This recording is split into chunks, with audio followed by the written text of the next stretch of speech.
Fala, pequeno pôneis, tudo bem com vocês? Eu sou o Nathan e esse é o canal Física para P10. Estou aqui hoje para ajudar vocês do segundo ano com as atividades do PET, volume 2, semana 1.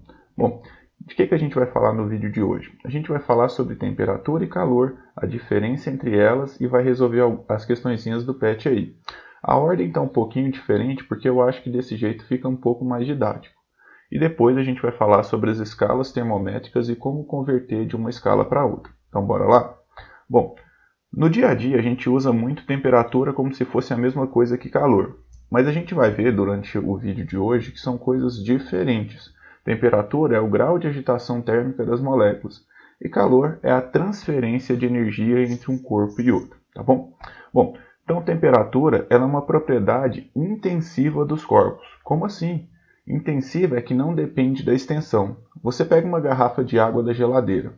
Quando você tira um copo de água dessa garrafa, esse copo vai ter uma massa diferente, um volume diferente, mas a temperatura vai ser a mesma, porque a temperatura não depende da extensão, não depende do quanto daquele corpo eu tenho ali. Então ela é uma propriedade intensiva dos corpos. E ela é, basicamente, numa escala microscópica, o grau de agitação térmica das moléculas. Corpos mais quentes, as moléculas estão muito agitadas aqui, ó. As moléculas ficam muito agitadas. Em temperaturas mais frias, em corpos mais frios, as moléculas ficam praticamente paradas. O grau de agitação térmica delas é bem menor.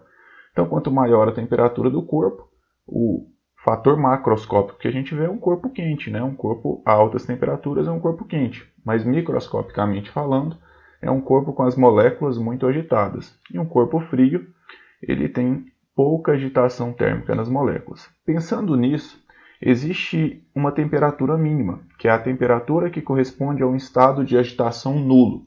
Essa temperatura é chamada de zero absoluto. Tranquilo? Bom, o que é calor? Calor é o processo de transferência de energia. Então, o calor é um processo de transferência de energia, como assim? O corpo não tem calor, o corpo não guarda calor e o corpo não recebe calor. O que o corpo tem é energia e ele transfere essa energia através do processo calor. O calor é um processo de transferência de energia, tudo bem?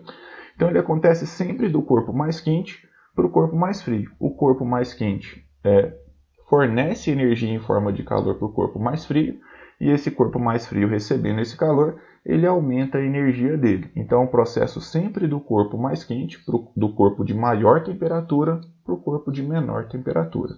E ele acontece até que os corpos atinjam o equilíbrio térmico. Porque o corpo que está a menor temperatura, recebendo energia, a temperatura dele tende a aumentar. E o corpo que está cedendo calor, a energia dele diminui e a temperatura dele tende a diminuir. Um vai aumentando e o outro vai diminuindo até que eles atinjam o equilíbrio térmico. Vamos tentar entender isso aqui um pouquinho melhor. Bom, então tenho dois corpos a diferentes temperaturas. Uma temperatura Tzinho, uma temperatura menor e uma temperatura Tzão. E aí vai haver um processo de transferência de energia. Esse processo a gente chama de calor. Vai haver uma saída de energia do corpo mais quente para o corpo mais frio. Isso vai resfriando o corpo mais quente e vai esquentando o corpo mais frio.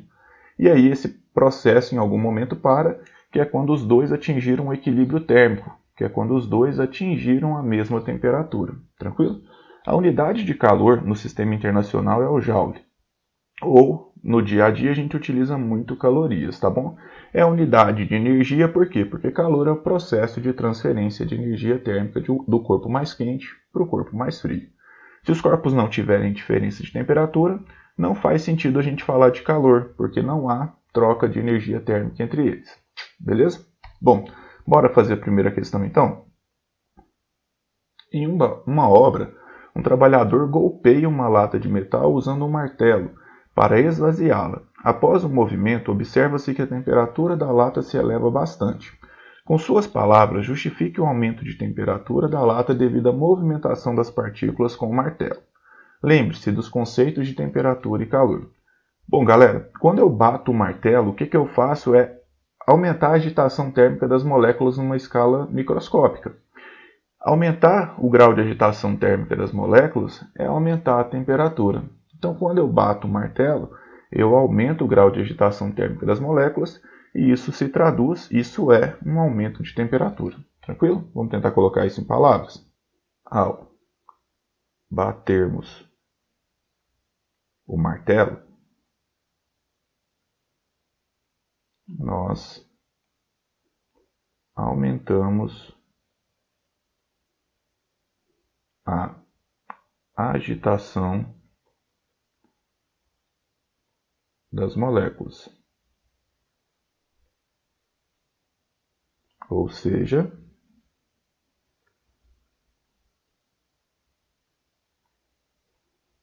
a temperatura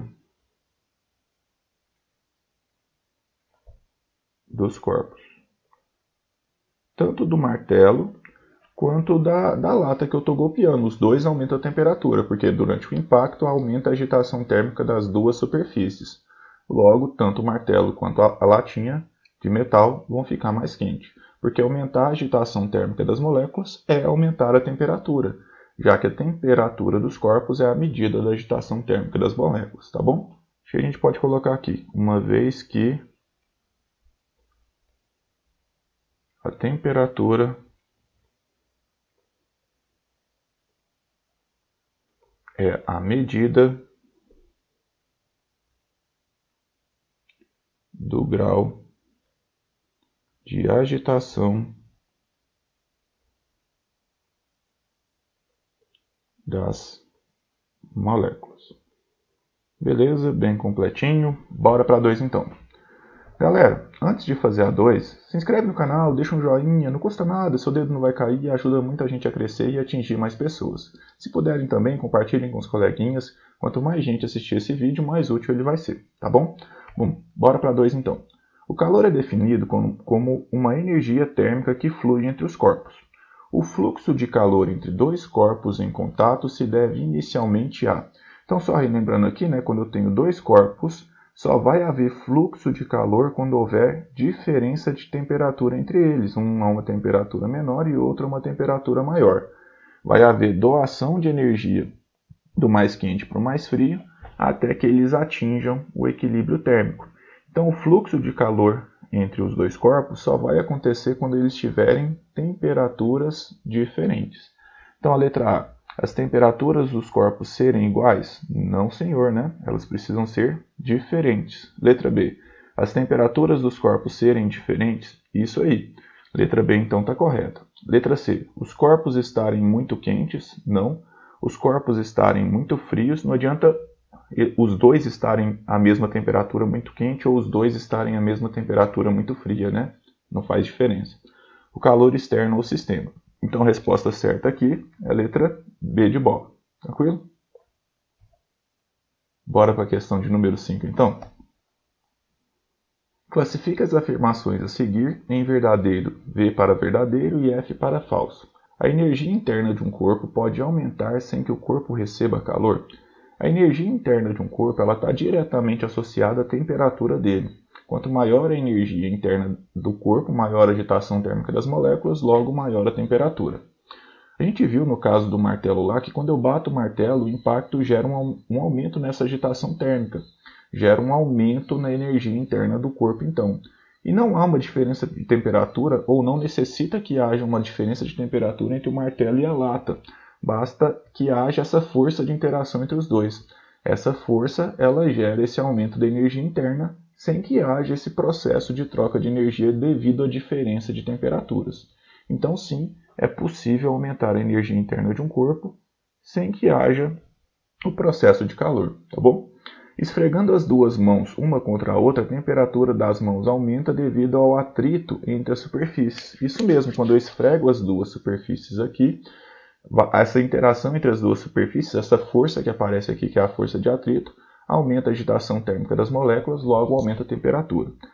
Aqui há uma animação tirada do FET, e olha só, quando eu esfrego a superfície dos dois livros aqui, olha o que acontece de um ponto de vista microscópico aqui, de um ponto de vista das moléculas, numa escala molecular.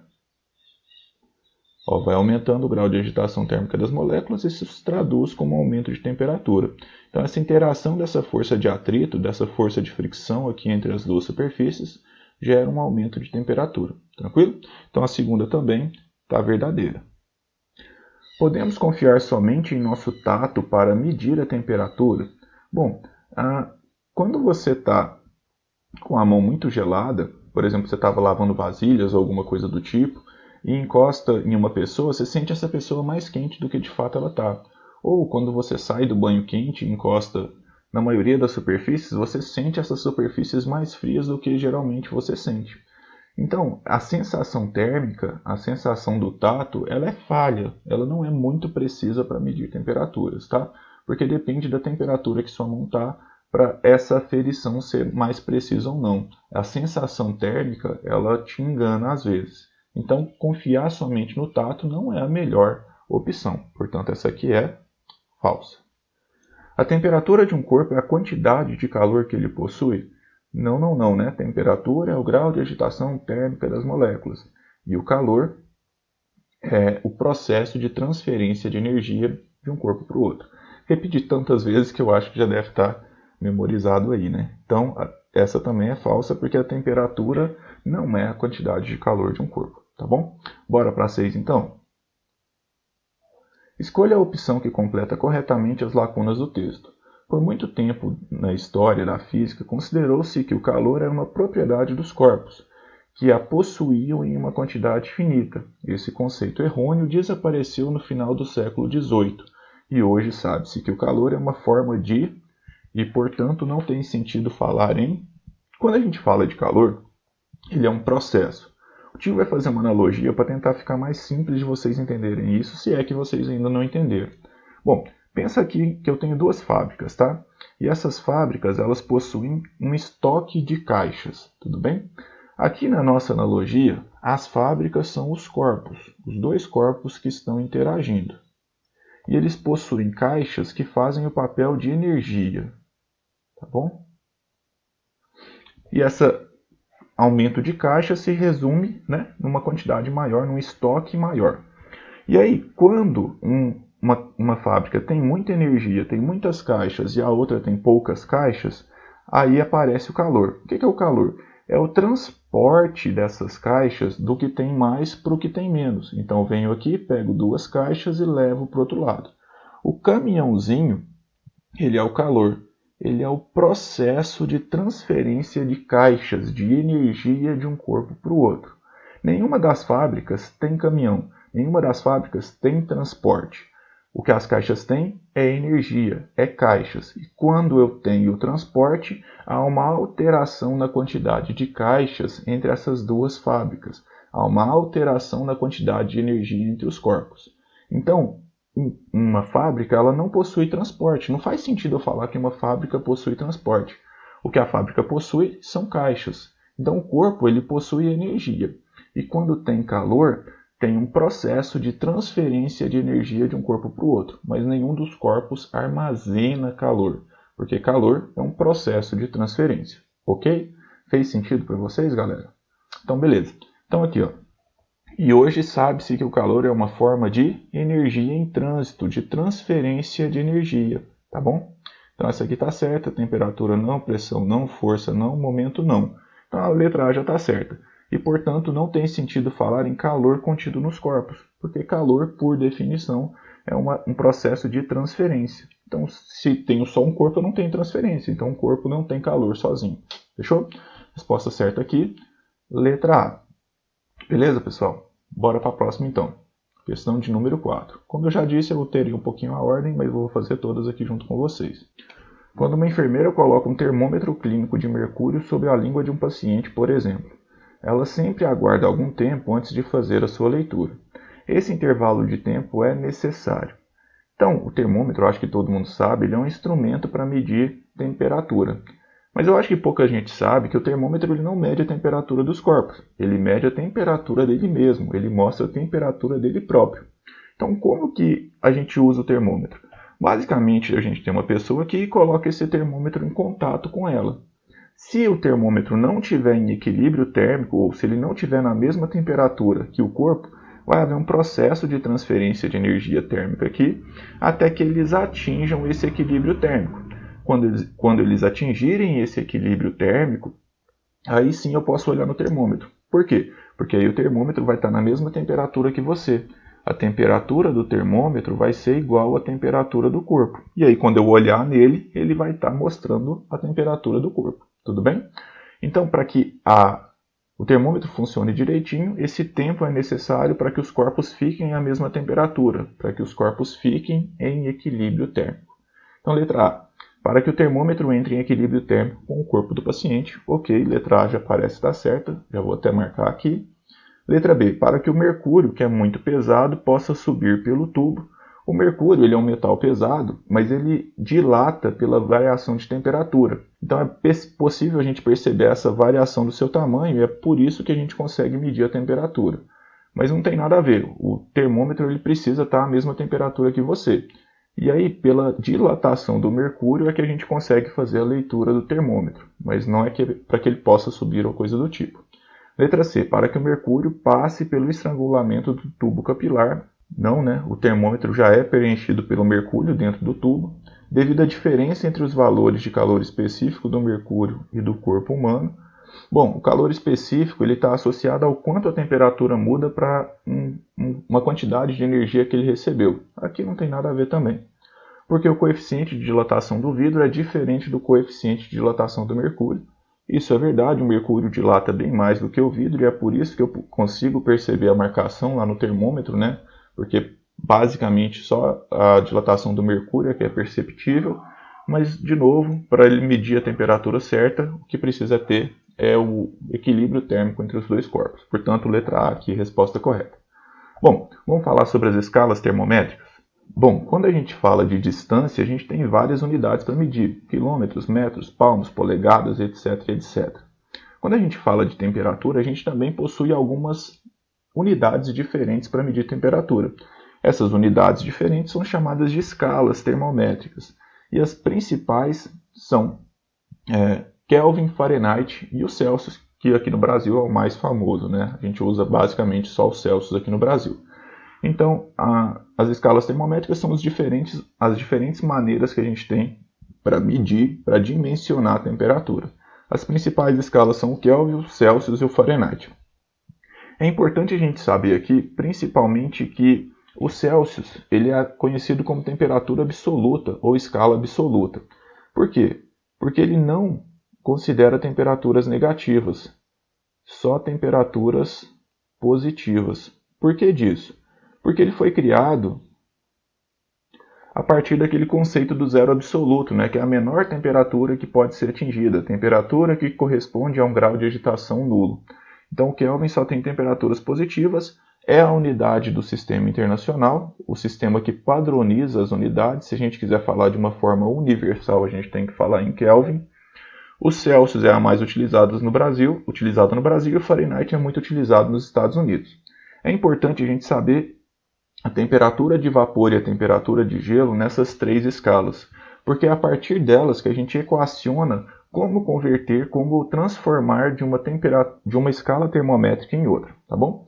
Para o Kelvin, a temperatura de gelo, a água congela a mesma temperatura nos três, obviamente, mas o valor, a aferição, o tamanho da régua é diferente. Então, na escala Kelvin, é 273 Kelvin essa temperatura.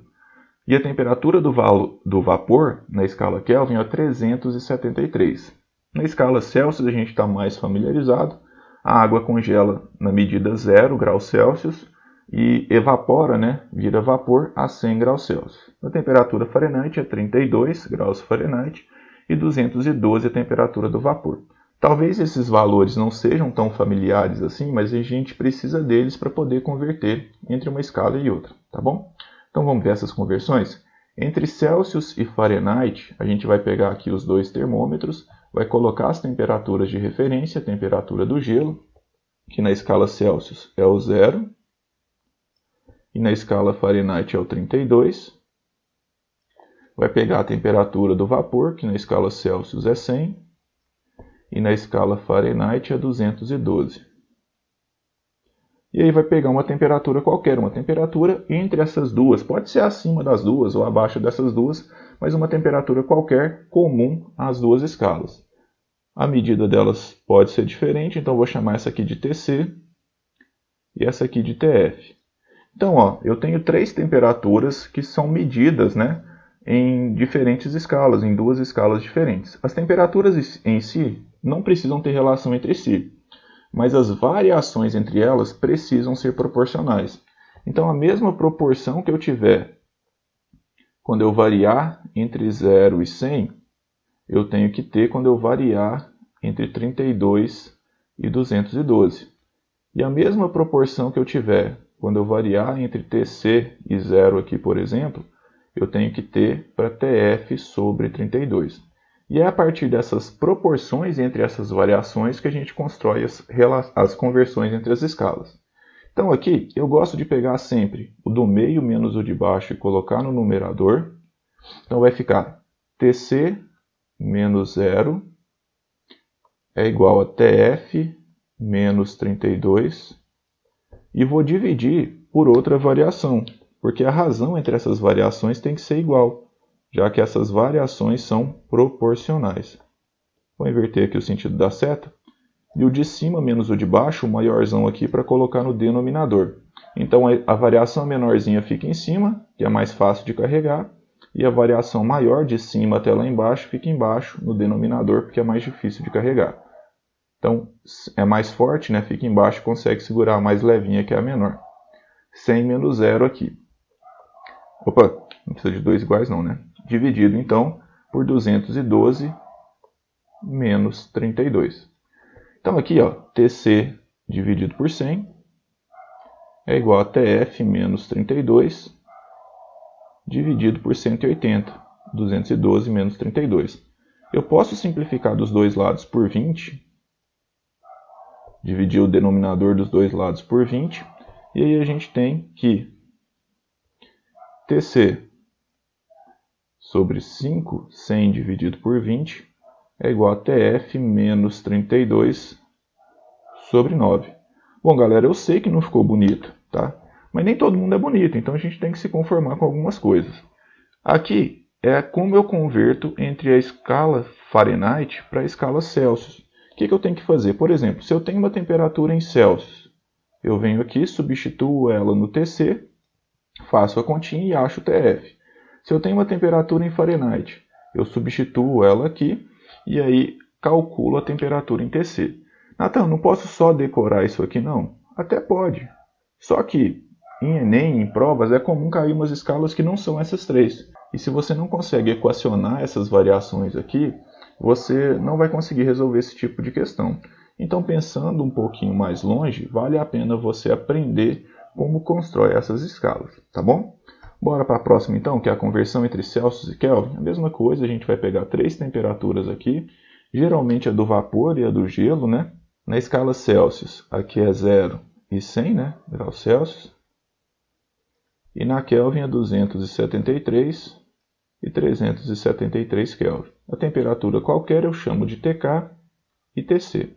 De novo, essas variações precisam ser proporcionais para essas escalas serem válidas. Então, daqui até aqui, vou colocar no numerador. E a variação aqui de cima, a maior, vou colocar no denominador, porque ela é mais forte. Numerador, daqui para cá, denominador. Então, o que eu tenho? Ó, TC menos 0, dividido por 100 menos 0, é igual a TK menos 273, dividido por 373 menos 273. TC menos 0, TC. 100 menos 0, 100. TK menos 273. 373 menos 273, que também vai dar 100. Ó, 100 dos dois lados no denominador, eu posso simplificar. Dividir por 100 dos dois lados no denominador, né? Ficou TC é igual a TK menos 273. Bem mais simples e fácil essa aqui, né? Como eu disse, tem gente que é feia e tem gente que não é, né? Então essa aqui ficou menos feia. Se eu quiser pegar uma temperatura que está em Kelvin e passar para Celsius, é só colocar aqui e subtrair 273. Do contrário, eu passo 273 para lá somando, e aí eu acho a temperatura em Kelvin, tá bom? Bom, bora para a última questão então, a questão de número 3. Transformando a temperatura de 25 graus Celsius para a escala Fahrenheit e em seguida convertendo para a escala Kelvin, quais as temperaturas registradas nas respectivas escalas? Então aqui basicamente eu tenho que pegar 25 graus Celsius e converter para as duas escalas. Tá, mas falou que vai converter primeiro para Fahrenheit e depois para Kelvin. Sim, mas a temperatura é a mesma, é só a régua que é diferente. Então é só converter 25 graus Celsius para Fahrenheit e 25 graus Celsius para Kelvin. Tranquilo? Então vamos lá, ó. Vamos relembrar aqui. De Celsius para Fahrenheit é essa equação, Tc sobre 5 é igual a Tf menos 32 sobre 9. A gente construiu isso junto agora há pouco, né? E aqui a conversão em Celsius e Kelvin é Tc igual a Tk menos 273. A gente também fez isso aqui. Essa aqui é um pouquinho mais simples, tem menos continha para fazer, mas não tem nada demais aqui também, tá bom? Vamos fazer aqui primeiro de Celsius para Fahrenheit. Eu tenho 25 graus Celsius, então vou substituir aqui ou aqui. Bom, se é graus Celsius, eu vou substituir no Celsius. Então vou colocar o 25 aqui e vou calcular a temperatura em Fahrenheit, ok? Então vamos lá, ó. 25 sobre 5 é igual a Tf menos 32 sobre 9. 25 dividido por 5 dá 5. O 9 que está aqui dividindo, ele vai para o outro lado multiplicando. Eu multiplico dos dois lados por 9, né? Esse 9 soma e aparece o 9 multiplicando de lá. Vai ficar 9 vezes 5 igual a Tf menos 32, que dá 45 é igual a Tf menos 32. Esse 32 está subtraindo, vai passar para lá somando. Eu já vou trocar de lado. Tf, então, vai ficar igual a 45 e o 32 vai passar para lá somando, que vai dar, então, 77 graus Fahrenheit. Tá bom? Bom, bora fazer a conversão aqui de Celsius, então. Eu sei 25 graus Celsius, né? Vou colocar os 25 aqui, então. 25 graus Celsius. 25 é igual a Tk menos 273. Se eu quero achar o Tk, o 273 passa para o outro lado somando. Trocando de lado aqui, Tk é igual a 298 Kelvin. Tá bom? Então, 298 com 77 é a letra C, né? 25 graus Celsius, 77 graus Fahrenheit, 298 Kelvin. Letra C aqui, então. Bom, galera, foi esse o vídeo de hoje. Espero ter ajudado vocês. Se eu ajudei, clica no joinha, se inscreve no canal, compartilha com seus amiguinhos, que ajuda muito o tio aqui, tá bom? Feliz Natal para vocês, galera. Até a próxima. Tchau.